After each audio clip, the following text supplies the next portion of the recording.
बड़ी खबर के साथ शुरुआत करेंगे। पाकिस्तान की सेना ने 26 लोगों की मौत की पुष्टि कर दी है। 26 लोगों की मौत हुई है। यह बयान पाकिस्तान की सेना की तरफ से जारी किया गया है। रात को 1:05 से लेकर 1:30 यानी कि 25 मिनट के अंदर जिस तरीके से भारत की सेना ने जाकर अपना बदला पूरा किया, उसके बाद देखिए पाकिस्तान की सेना की तरफ से यह बयान जारी किया गया है। यह बताया गया है कि 26 लोगों की मौत की पुष्टि हो चुकी है, यानी कि जो भारत की तरफ से स्ट्राइक की गई उसमें पाकिस्तान सेना ये कह रही है, कबूल रही है कि 26 लोगों की जान गई है। इससे पहले भी पाक आर्मी ने यह कहा था कि 6 जगहों पर 24 जगह पर भारत की तरफ से हमले किए गए, जिसमें 8 लोगों की मौत की पुष्टि पहले वो करते हुए नजर आ रहे थे। और अब पाकिस्तान सेना की तरफ से ये क्लियर कहा गया है कि 26 लोगों की इस हमले में जान गई है।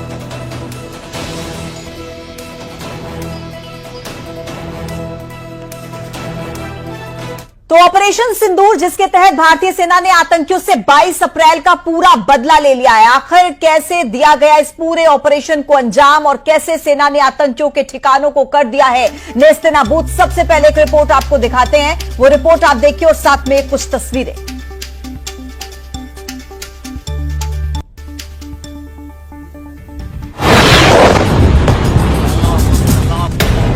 तारीख 7 मई,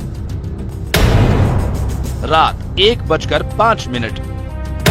ऑपरेशन सिंदूर।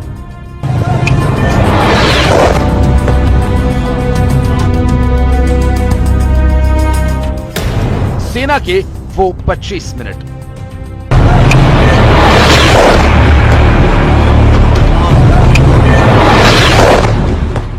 जब देश नींद में था तो पाकिस्तान की नींद उड़ाने वाली उस स्ट्राइक को अंजाम दिया गया, जिसकी दहशत पाकिस्तान को रह रह कर सता रही थी। एक के बाद एक 9 ठिकानों पर धमाकेदार हमला किया गया।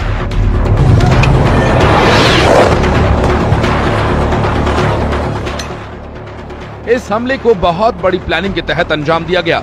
खबर है कि आतंकी अपने हाइडआउट से शिफ्ट होने ही वाले थे, लेकिन इससे पहले कि वो भाग पाते, भारतीय सेना ने ताबड़तोड़ स्ट्राइक कर आतंकियों के मंसूबों को धराशायी कर दिया।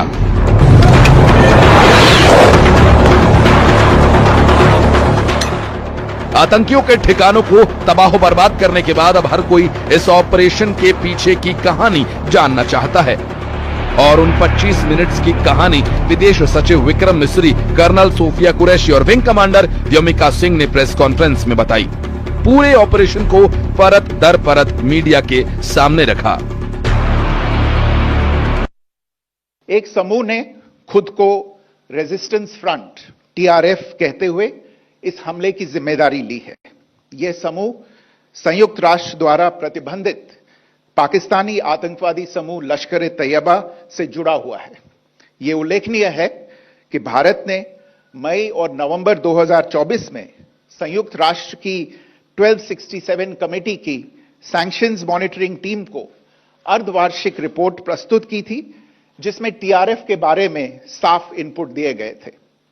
इससे पाकिस्तान स्थित आतंकवादी समूहों के लिए कवर के रूप में TRF की भूमिका सामने आई थी।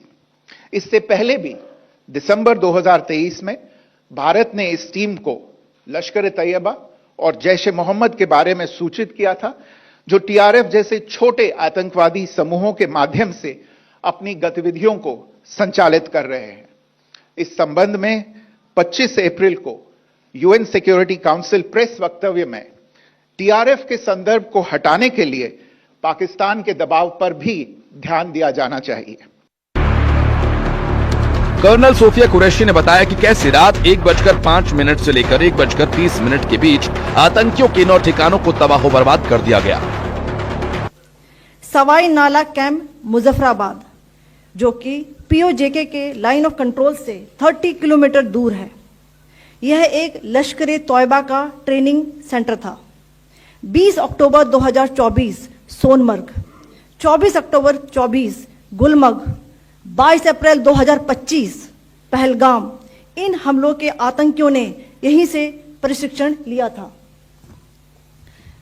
सैयदना बिलाल कैंप मुजफ्फराबाद, यह एक जैश-ए-मोहम्मद का स्टेजिंग एरिया है। यह हथियार विस्फोटक और जंगल सर्वाइवल ट्रेनिंग का केंद्र भी था। गुलपुर कैंप कोटली, यह एलओसी से 30 किलोमीटर दूर था। लश्कर-ए तोयबा का बेस था जो रजौरी पुंछ में सक्रिय था। 20 अप्रैल 2023 को पुंछ में और 9 जून 2024 को तीर्थ यात्रियों के बस हमले में यहीं से आतंकी को ट्रेन किया गया था।